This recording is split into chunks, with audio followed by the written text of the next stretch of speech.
इस वीडियो के लिए मुख्य सोर्स है सर जदुनाथ सरकार की किताब शिवाजी एंड हिज टाइम्स।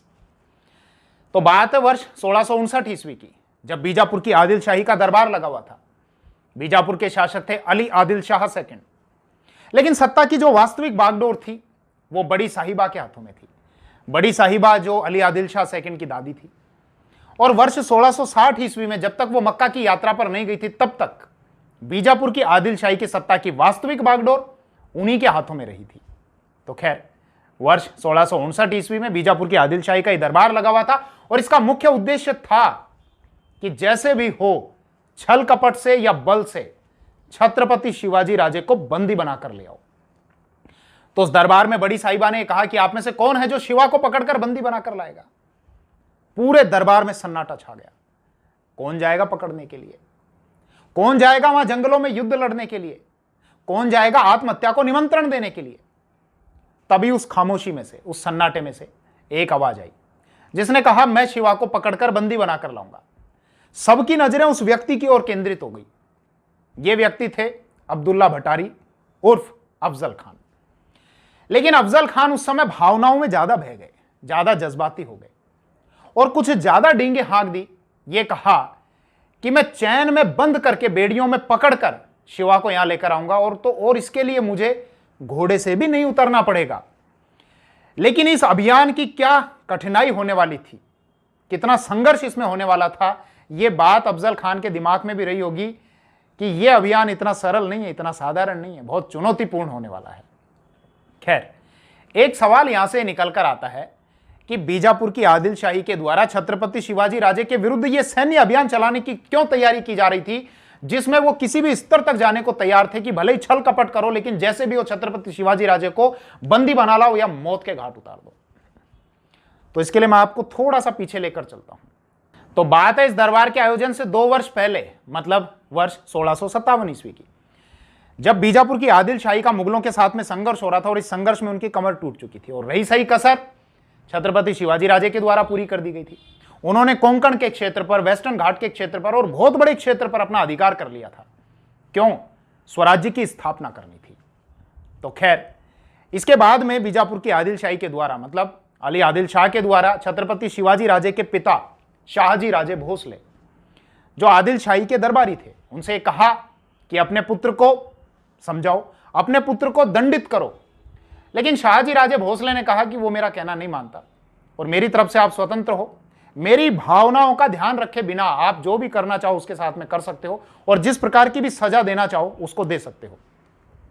बाद में चलकर हम ये देखते हैं कि शाहजी राजे भोसले को बंद कर दिया गया था, कैद कर दिया गया था। खैर, वापस हम अपने विषय पर आते हैं। दरबार का आयोजन हुआ। अफजल खान के द्वारा यह कहा गया, मैं शिवा को पकड़कर लेकर आऊंगा, और अफजल खान को यहां पर इस अभियान के लिए 10,000 की फौज दे दी गई, 10,000 सैनिकों की फौज। अब चुनौतियां बहुत सारी थी, एक एक करके उन पॉइंट्स पर बात करते हैं। अफजल खान के समक्ष पहली चुनौती तो यह थी कि बीजापुर की आदिल शाही की जो आर्थिक स्थिति खराब है, और इस अभियान के लिए जो 10,000 की फौज प्राप्त हुई है उसका पेट भी भरना है, और पेट भरने के अलावा जो अधिकारी हैं, जो सैनिक हैं, उनको पैसा भी देना है। पैसा अगर नहीं दोगे तो शत्रु पैसा देकर अपनी ओर मिला लेगा। अब अफजल खान ने पैसे की प्राप्ति के लिए क्या किया? मंदिरों को तोड़ना शुरू किया। कुछ मंदिर हैं, जेजुरी का मंदिर, तुलजापुर का मंदिर, छत्रपति शिवाजी राजे की कुलदेवी थी तुलजा भवानी, उनका मंदिर तुलजापुर का मंदिर। इसके अतिरिक्त पंढरपुर में विठोबा मंदिर। तो अफजल खान ने इन मंदिरों पर धावा बोला, इन मंदिरों को लूटा, पुजारियों को लूटा, व्यापारियों को लूटा, आम जनता को लूटा, फिरौती वसूल की, पैसे की प्राप्ति की। जैसा सोर्स में लिखा गया है कि अफजल खान की सेना का जो मासिक खर्चा आता था वो 2.5 लाख रुपए आता था। लेकिन एक बात समझ से बाहर है, पैसा अगर लेना था तो लूट कर प्राप्त किया जा सकता था, लेकिन अफजल खान के द्वारा यहां पर मंदिरों को तोड़ा गया, जैसा लिखा हुआ है सोर्स में, मूर्तियों को तोड़ा गया। अब समझ से यह बात परे है कि मूर्तियों और मंदिरों को तोड़ने से पैसा कैसे प्राप्त होगा। जैसा आगे लिखा भी गया है कि यह जो लड़ाई थी शुरुआत में राजनीतिक थी, लेकिन बाद में इसने धार्मिक रंग ले लिया था। खैर, बीजापुर के एक दरबारी थे, उन्हीं की कलम से कुछ लिखा गया है कि खान ने, मतलब अफजल खान ने, थोड़े ही समय में पूरे मुल्क को बंदी बना लिया। इसके अलावा लिखा हुआ है कि हमारे घोड़ों के खुरों से उड़ती हुई धूल ने शत्रु की आंखों को अंधा कर दिया। बहुत से लोगों को मार दिया गया और बहुत से लोग भागकर बिल में घुस गए, मतलब छुप गए। मतलब ये सारी जितनी भी कार्यवाही अफजल खान के द्वारा की जा रही थी, इसका स्पष्ट एक संकेत ये था, इसका स्पष्ट उद्देश्य ये था कि मराठों को, मावड़ों को छत्रपति शिवाजी राजे और उनकी सेना को भयभीत कर देना और आतंकित कर देना। लेकिन वो भयभीत नहीं थे और उन्होंने अपनी रणनीति के तहत पुणे के स्थान पर जावली के जंगलों को चुना और वहां पर प्रतापगढ़ को अपना केंद्र बनाया कि यहां जावली के जंगलों में अफजल खान और उसकी सेना के लिए लड़ना इतना आसान नहीं था। जंगल में कब मराठा, कब मावड़े किधर से आ जाएंगे, कब हमला कर देंगे और कब आप धराशायी हो जाओगे, आपको पता तक नहीं चलेगा। खैर, दूसरे पॉइंट पर आते हैं। अफजल खान को आर्थिक मोर्चे पर तो फायदा हुआ, मंदिरों को लूटा गया, साथ ही साथ मूर्तियों को और मंदिरों को तोड़ा भी गया। दूसरा, अफजल खान के लिए यह आवश्यक था कि जो छत्रपति शिवाजी राजे की जो हितैषी हैं, उनके जो लोग हैं, जो मावड़े हैं, जो देशमुख हैं, उनको अपनी ओर मिलाया जाए ताकि उनकी एग्जैक्ट लोकेशन का पता लगाया जा सके, इसके अलावा उन तक पहुंचा जा सके और आसानी से बंदी बनाया जा सके। तो अप्रैल 1659 ईस्वी में बीजापुर की आदिल शाही की ओर से देशमुखों को एक फरमान जारी किया गया था और फरमान यह था कि तुमको अफजल खान का साथ देना है छत्रपति शिवाजी राजे के विरुद्ध। लेकिन यहां पर छत्रपति शिवाजी राजे की डिप्लोमेसी ने कार्य किया और उन्होंने लगभग 7 देशमुखों को अपनी ओर मिला लिया था। ये देशमुख आरंभ में बड़ी चिंता में थे, बड़ी दुविधा में थे कि किसका साथ दें, इधर इस पक्ष का साथ दें या दूसरे पक्ष का साथ दें। छत्रपति शिवाजी राजे ने स्पष्ट कहा, आपको सुरक्षा चाहिए, मैं सुरक्षा देता हूं, आपको मैं उपहार देता हूं, मेरा साथ दो, मेरा समर्थन करो। तो 7 देशमुखों को अपनी ओर मिला लिया, लेकिन कुछ देशमुख ऐसे थे जो अफजल खान से जाकर मिल गए। इसमें से एक देशमुख छोड़कर आ गए थे और वो छत्रपति शिवाजी राजे के साथ में हो गए थे। 2 देशमुखों की बात करता हूं। एक तो खांडोजी खोपड़े जो उत्तरौली के देशमुख थे, इसके अतिरिक्त कान्होजी जेदे जो भोर के देशमुख थे। दोनों के मध्य रोहित खेड़े की देशमुखी को लेकर प्रतिस्पर्धा थी और दोनों अफजल खान की ओर से लिखित में आश्वासन चाहते थे कि रोहित खेड़े की देशमुखी हमको प्राप्त हो। लेकिन बाद में जैसा हमको दूसरे सोर्स से जानकारी मिलती है, हालांकि सर जदुनाथ सरकार की किताब शिवाजी एंड हिज टाइम्स में यह जानकारी नहीं मिलती, लेकिन अन्य सोर्स से जानकारी मिलती है कि कान्होजी जेदे अफजल खान को छोड़कर छत्रपति शिवाजी राजे के पास में चले गए थे और अपने हाथ में जल लेकर यह सौगंध खाई थी कि मैं और मेरे 5 पुत्र अपनी अंतिम सांस तक आपके लिए युद्ध लड़ेंगे। यदि इसके लिए हमारा वतन भी जाता है तो जाए, वतन को कुर्बान करना पड़ेगा तो इसके लिए हम कुर्बान कर देंगे। एक देशमुख की मैं और बात करता हूं। फलटन के एक देशमुख थे जिनका नाम था बाजाजी नायक निंबलकर। ये वही थे जिनके संबंध में हमको एक सोर्स से जानकारी मिलती है, शिवपत्र सार संग्रह। यहां से हमको पता चलता है कि कुछ वर्ष पहले ही बाजाजी नायक निंबलकर को जबरन इस्लाम धर्म कबूल करवाया गया था, लेकिन बाद में वर्ष 1657 ईस्वी में छत्रपति शिवाजी राजे के द्वारा इनकी शुद्धिकरण का कार्य करवाया गया था। तो बाजाजी नायक निंबलकर जो फलटन के देशमुख थे, इनको बंदी बना लिया गया और 2 लाख की फिरौती लेने के बाद फिर अफजल खान के द्वारा इनको छोड़ दिया गया, फिर रिहा कर दिया गया था। तो खैर 2 विषय हो गए। एक तो अफजल खान के द्वारा मंदिरों को लूटना, मूर्तियों को तोड़ना, मंदिरों को तोड़ना, पुजारियों को बंद बनाना, व्यापारियों को बंद कर लेना, फिरौती वसूलना, आम जनता को लूटना। दूसरा, देशमुखों को अपनी ओर लाने का प्रयास करना, लेकिन इसमें छत्रपति शिवाजी राजे की डिप्लोमेसी सफल रही। खैर, अब जैसा मैंने आपको बताया कि छत्रपति शिवाजी राजे ने पुणे के स्थान पर जावली के जंगलों को चुना और वहां पर प्रतापगढ़ के दुर्ग को अपना केंद्र बनाया और अफजल खान के दिमाग में यह स्पष्ट था कि वहां जंगलों में जाकर आमने सामने की लड़ाई तो नहीं लड़ी जा सकती, तो फिर क्या किया जाए, फिर छल से काम लिया जाए। तो अफजल खान के द्वारा एक व्यक्ति अपने दूत के रूप में भेजे गए जिनका नाम था कृष्णाजी भास्कर। और कृष्णाजी भास्कर को जिन शब्दों के साथ में भेजा गया था, जो शब्द इस सोर्स में लिखे गए हैं, वो इस प्रकार से थे कि मैं तुम्हारे लिए अजनबी नहीं हूं। मतलब अफजल खान ने कृष्णाजी भास्कर के माध्यम से छत्रपति शिवाजी राजे को यह शब्द कहलवाए, क्या कि मैं तुम्हारे लिए अजनबी नहीं हूं, तुम्हारे पिता बहुत लंबे समय तक मेरे दोस्त रहे और तुम भी मेरे दोस्त हो, तुम भी मेरे मित्र हो, तो आओ मुझसे मिलो। मेरा बीजापुर की आदिल शाही में बहुत प्रभाव है और मैं अपने प्रभाव से तुम्हारे स्थान को निश्चित करवाऊंगा। मतलब तुम्हारे पास जो क्षेत्र जो तुमने प्राप्त किए हैं, तुम्हारे पास में जो किले हैं, उसको मैं निश्चित कराऊंगा, तुम्हारी स्थिति को स्पष्ट करवाऊंगा। बीजापुर की आदिल शाही के दरबार में आओ अगर आप आना चाहते हो तो, और अगर आपकी इच्छा यह है कि वहां पर आप उपस्थिति नहीं देना चाहते तो इससे भी आपको छूट दिलवा दी जाएगी। छत्रपति शिवाजी राजे ने कृष्णाजी भास्कर से मुलाकात की, रात्रि में मुलाकात की, तुलजा भवानी माता की मूर्ति के सामने मुलाकात की और जो शब्द कहे वो इस प्रकार से थे कि आप हिंदू हैं, आप ब्राह्मण हैं, आप सच बताइए कि अफजल खान की क्या मंशा है। तो कृष्णाजी भास्कर ने खुलकर तो नहीं कहा, लेकिन यह कहा कि अफजल खान की जो मंशा है, जैसा मैंने सुना है, वो आपके लिए ठीक नहीं है। इसके बाद छत्रपति शिवाजी राजे द्वारा अपने अष्टप्रधान की एक मीटिंग बुलाई गई और यह चर्चा की गई क्या किया जाए, समर्पण करें या फिर युद्ध करें। अष्टप्रधान युद्ध करने के पक्ष में नहीं था कि ज्यादा हमको बड़ा नुकसान हो सकता है, लेकिन समर्पण करना भी तो हित में नहीं था, क्योंकि अफजल खान का जो पुराना रिकॉर्ड है वो अच्छा नहीं था। सन 1639 ईस्वी में सीरा या सेरा का क्षेत्र, जो वर्तमान कर्नाटक में आता है, वहां के राजा थे उस समय 1639 में कस्तूरी रंगपा। उनको भी अफजल खान ने प्राणों की रक्षा का वचन दिया था और बाद में हत्या करवा दी थी। और तो और छोड़ो, वो तो दूसरा राजा था। अफजल खान के द्वारा स्वयं अपने साथी बीजापुर के प्रधानमंत्री मोहम्मद खान की धोखे से हत्या करवा दी गई थी।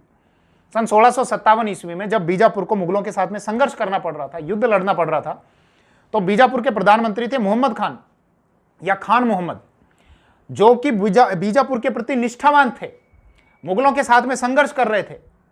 अफजल खान बीच में छोड़कर आ गए युद्ध लड़ते हुए और बड़ी साहिबा को उनके खिलाफ भड़काया, बोले तो मुगलों के साथ में जाकर मिल गए और उनकी हत्या करवा दी गई। तो जो व्यक्ति वचन देने के बाद अपने वचन से फिर जाए, उसके सामने समर्पण करना तो आत्महत्या के बराबर है।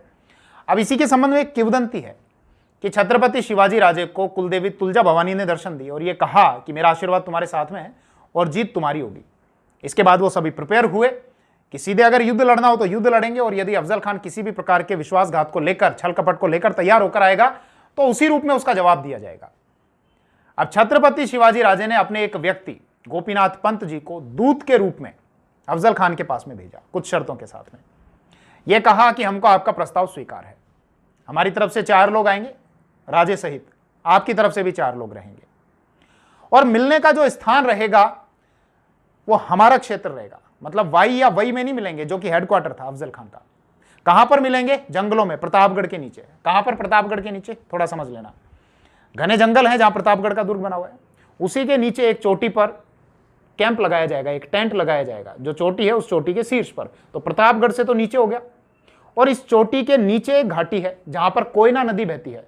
तो वो कोयना नदी घाटी का क्षेत्र है जहां पर बाद में अफजल खान की सेना बिखरी हुई थी, जिन पर फिर हमला किया गया और लगभग 3000 जो सैनिक थे उनको मौत के घाट उतार दिया गया था। इसकी मैं अभी आपसे बात करूंगा।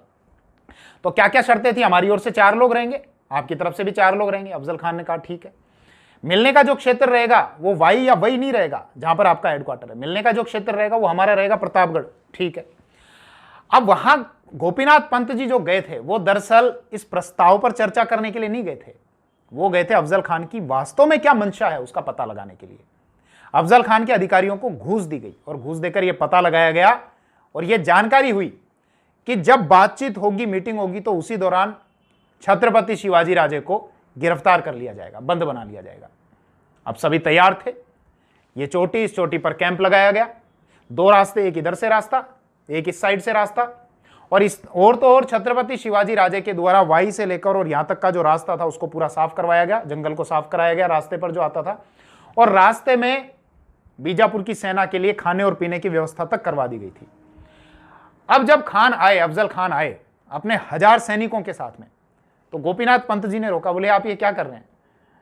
शर्तें थी, शर्तों में तय हुआ था कि हमारी ओर से 4 लोग आएंगे, आपकी ओर से भी 4 लोग आएंगे, आप तो 1000 लोगों को लेकर जा रहे हैं, 1000 सैनिकों को लेकर। अगर राजे को पता लग गया तो वो भयभीत हो जाएंगे, डर जाएंगे और मुलाकात ही नहीं हो पाएगी।